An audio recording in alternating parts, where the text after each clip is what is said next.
Hello everyone. Today we are going to discuss some key points regarding valvular heart disease, and we would discuss these key points under the headings such as symptoms, murmurs, causes or risk factors, ECG and treatment. So we would discuss valvular heart disease in short so that you are able to do the MCQ correctly. Now coming to symptoms, we would discuss four symptoms and four diagnoses. If in question you are having a nocturnal angina as a clinical symptom, your diagnosis should be aortic regurgitation. If the symptom is syncope, your diagnosis is aortic stenosis. If the symptom is fatigue, your diagnosis is mitral regurgitation, and if in question it's written as hemoptysis, blindly take mitral stenosis. These are the catch point for doing the MCQ correctly. Revising again: nocturnal angina AR, syncope AS, fatigue MR, hemoptysis MS. Coming to types of murmur, there are two types of murmur: systolic murmur and diastolic murmur. Systolic murmur are further divided into two types, that is ejection systolic and pansystolic.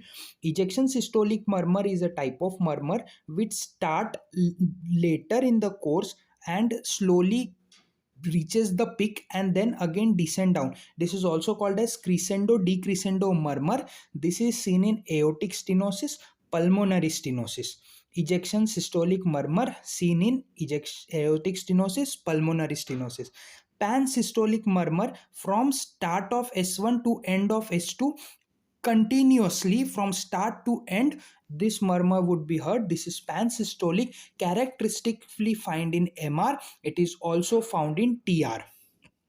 So two type of systolic murmur: ejection systolic, pansystolic. Coming to diastolic murmur, these are further divided into two types: early diastolic and mid diastolic. Early in the diastole, if the murmur appears, early diastolic, seen in aortic regurgitation. This type of murmur is also called as Key-Hodgkin's murmur. Remember the MCQ point: Key-Hodgkin murmur or early diastolic murmur. If it is given in question, your diagnosis should be aortic regurgitation. Mid diastolic murmur seen in mitral stenosis, tricuspid stenosis. So my dear friends, keep these catch points in your mind. First is symptoms, second is murmurs. Now coming to the causes. When we talk of the causes, let's first talk about left-sided heart disease.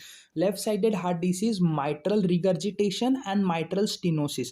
When we talk of mitral regurgitation and stenosis, the both causes of mitral regurgitation and mitral stenosis can be RHD, that is rheumatic heart disease. And in MCQ, if it's given most common cause of rheumatic heart disease, then it is mitral regurgitation. Most common cause of RHD, mitral regurgitation.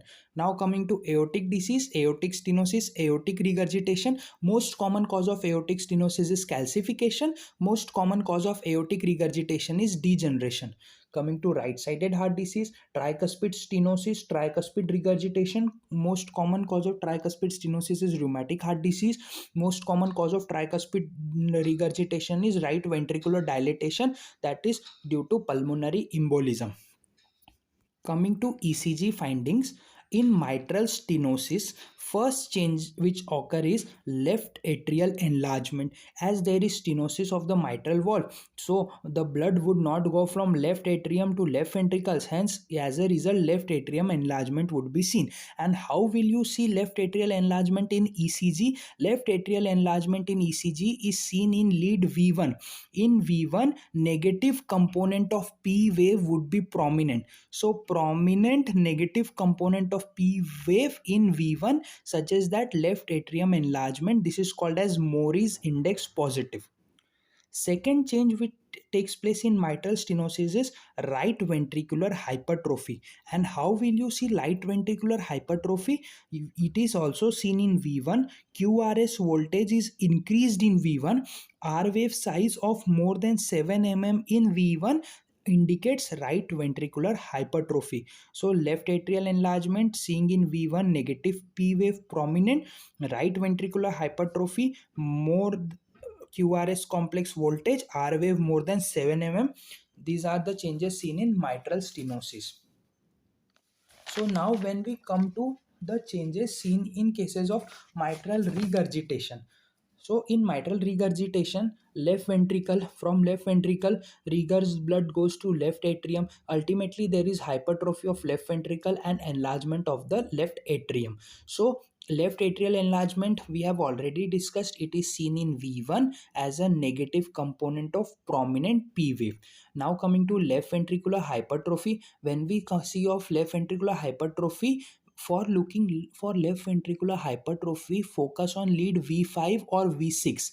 In V5 or V6, if the height of R wave is more than 25 mm, this confirms that this is left ventricular hypertrophy. V5, V6, height of R wave more than 25 mm. Now, is this left ventricular hypertrophy due to pressure overload or due to volume overload? If left ventricular hypertrophy is due to volume overload, then ST and T wave would be normal with left ventricular hypertrophy.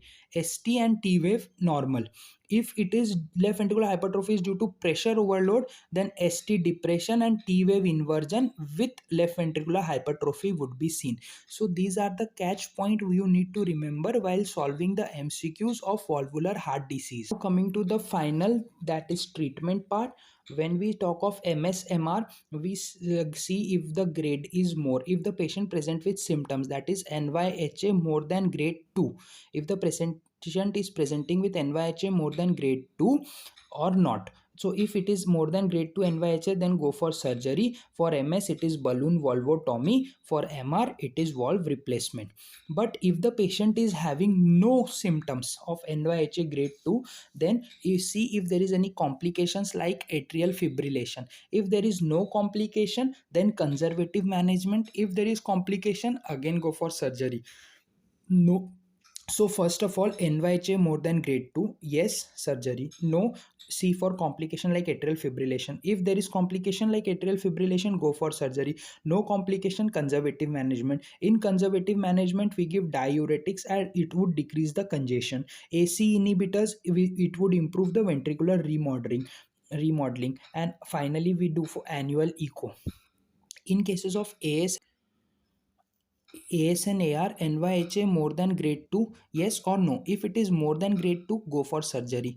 But it is not more than grade 2, then we look for ejection fraction. If it is less than 50% or more than 50. Less than 50, we definitely go for surgery. That is aortic valve replacement. But it is more than 50%, then again we go for conservative management. So this was valvular heart disease. 8-minute revision for valvular heart disease. This is the key point which you need to remember to solve a MCQ on valvular heart disease.